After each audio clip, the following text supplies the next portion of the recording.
Today, I'm going to be putting my neck out there. I'm going to be giving actual monthly revenue numbers that I believe your small business should be hitting before you start working on the business or you get out of the field.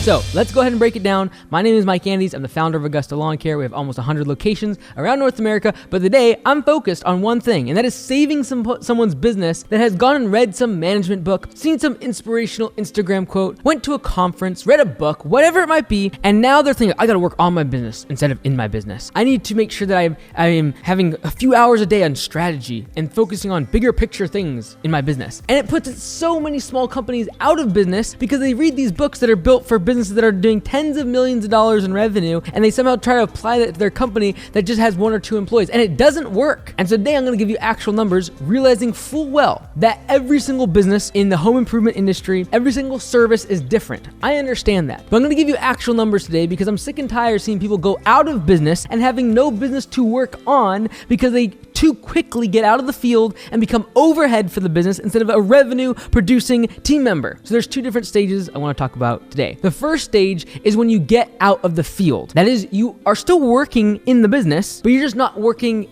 doing the actual work itself. You're doing sales, you're doing admin, you're doing hiring, you're doing marketing, all that other stuff. That's the first level I want you to be looking at. And I truly believe until you hit $30,000 in monthly revenue, you should be focused on just doing the work, being a productive, profitable team member out in the field and actually generating revenue for the business. This is why so many businesses are really profitable around $150,000 to $250,000 revenue, is because the owner's still out in the field working and getting revenue and being profitable. And by the way, you are the most profitable employee you'll probably ever have. So when you stop thinking that you can do the work and you're like, oh, I'm going to focus on marketing strategy and having a little whiteboard session for 3 hours every morning, and then I'm going to go drink coffee and do yoga until 2 p.m. and then I'm going to check in on the crew, and then I'm going to take lunch with my family. Like, those things are all fine and dandy. I understand that. I understand that some people get into business for lifestyle, but I don't want you to lose all lifestyle because your business goes out of business. So stop trying to think that at 15, 20,000 in monthly revenue, you're just not going to have to do the work. If you're in the home improvement industry, building fences,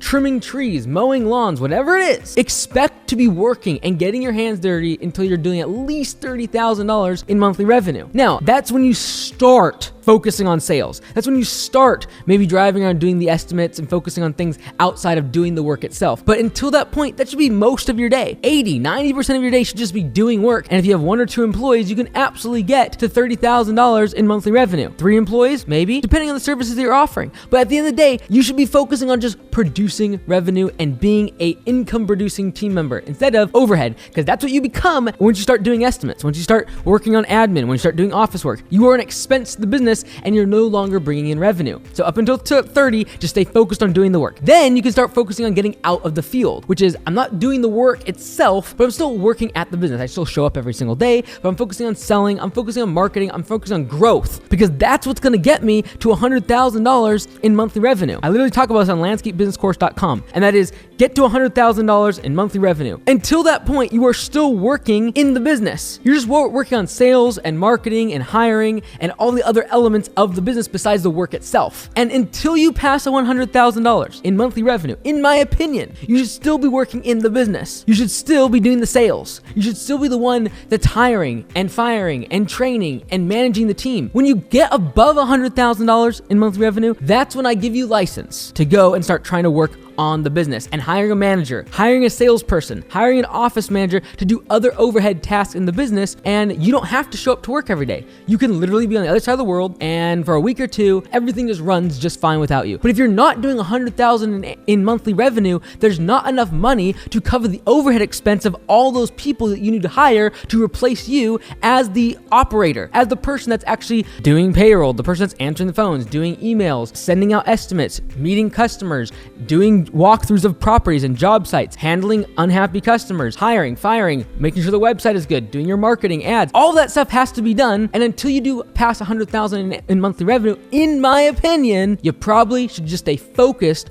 on your business. And this is why people at 60, 70, 80,000 revenue doing maybe 5, 6, 700,000 in annual revenue, all of a sudden get this disillusionment, like, oh, the business can run without me. And what do? They go get managers, or they train a bunch of people on how to do estimates and how to do a bunch of office stuff. And what are they doing? They're building the business in a way that's very top heavy with a lot of management and a lot of overhead expense before the business is sizable enough to actually be able to bear the burden of that overhead. Because hiring a general manager is great. You get to travel and do whatever you want and don't have to worry about coming into the office. That's fine. But the business can't afford it if you're not generating enough revenue. And so I highly recommend this. And I know people will disagree with me on these numbers, but these are the numbers I want to give because I think that people just jump into the conclusion that you can work on the business and just travel, and the whole goal of entrepreneurship is within a couple of years to be out of the field, and then all of a sudden you don't even have to do sales and just give it over to someone else and just let them run it. You could do that, but you're probably not going to be very profitable, and you're running the risk of being actually losing money. And that's what I don't want. I don't want people to buy into this notion because they see one post or they see someone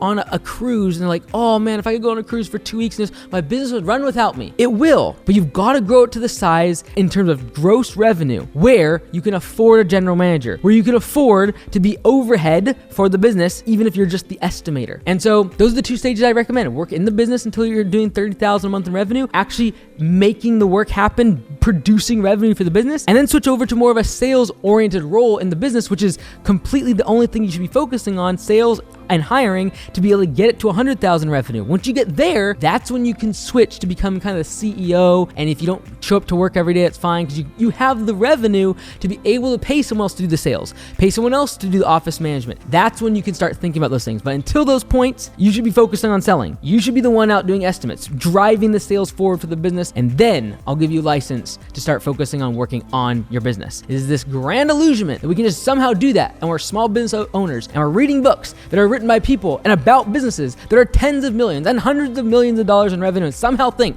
that it works for small business, and it doesn't. So roll up your sleeves, get dirty, and start doing the work until you hit those benchmarks. That's just my opinion. Comment below if you disagree or if you agree with me. Also, if you're just trying to get started and you're just trying to get to that 30,000 a month in revenue, this video will really help you. It's going to walk you through the one thing you need to know to get to 250,000 in annual revenue.